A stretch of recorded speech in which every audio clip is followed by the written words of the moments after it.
Hi guys, it's Hannah from Trekitt and I'm here in our beautiful showroom in Hereford today to talk to you about how to lace your walking boots to alleviate pressure from bunions. So a bunion is a really sore, bony bump at the base of your big toe, and it's usually caused by tight-fitting and narrow footwear, although the cause isn't always as simple as that.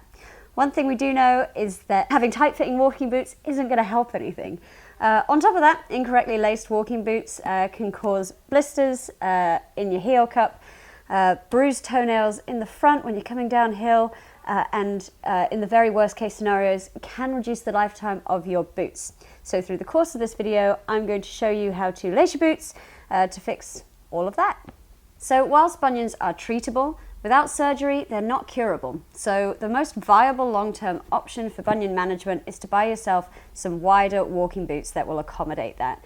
But there's a simple lacing trick that we can do to alleviate the pressure for now. This is another video in our little series of how to lace your walking boots. If you do have any more suggestions, then do pop them in the comment section below and we can add it in later. Okay, so to start, untie your laces and pull them out of all the eyelets. That's, all the way to the bottom.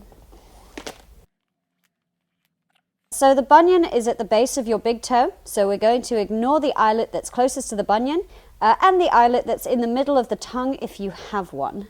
So we're going to thread the laces through the first two eyelets on the opposite side to the bunion. Use this second eyelet as the place where you even out your laces. Thread him through there.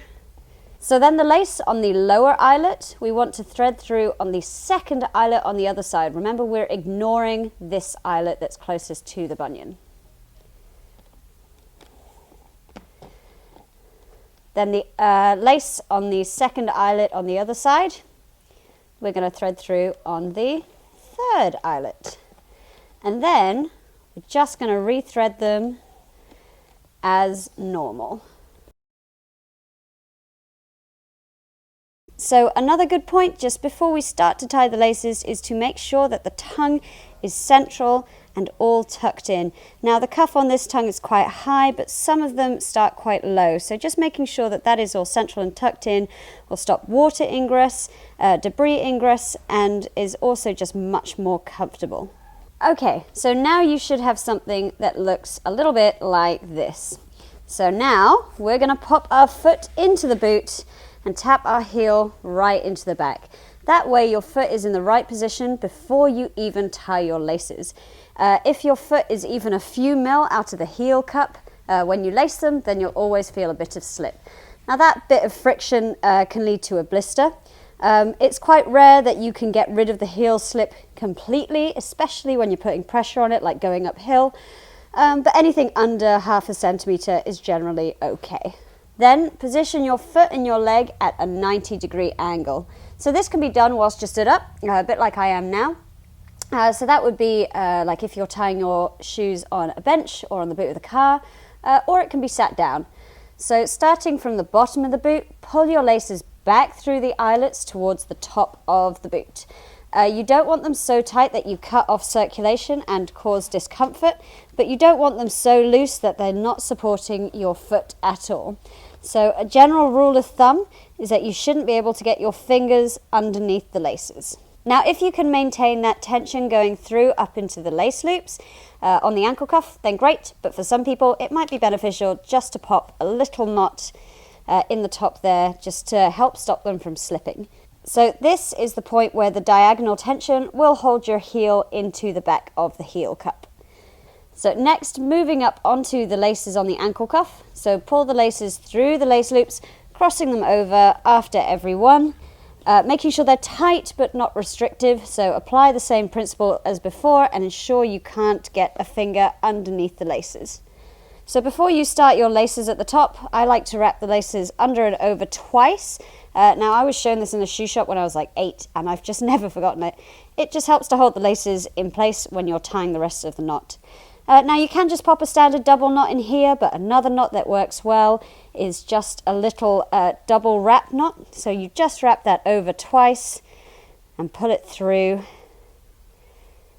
Now that will not come undone while you're walking for love or money. It's really sturdy and holds your foot in place really well, but it's really easy to undo from these laces if you need to get them off quickly, like in an emergency, or if you just have cold fingers or big chunky gloves on. Ta-da! So there we have it, guys. That is how we would recommend lacing your boots for bunions. So this method helps to alleviate the pressure from your bunion while still maintaining that support that we need in the walking boots. So that ensures that you won't get any blisters from friction in the heel cup, and also ensures that you're not going to get any bruised toenails when walking downhill. And that's providing that you're wearing the right socks and the right size shoe, of course. So if you have any other questions, or if you have any tips on how to look after bunions, then do pop them in the comments section below. You never know, you might really end up helping someone. Obviously, we are retailers, not medical professionals, so if your bunions are giving you some real stick, then we do recommend going and seeing a medical professional. So if you love the content that we're putting out, then don't forget to hit the subscribe button. We really do appreciate it, guys. And while you're here, we do recommend going and giving our How to Fit Your Footwear at Home video a quick watch, just to make sure that you're wearing the right size boots to start off with. And otherwise, that's it from me, guys. I'll see you next time. Bye!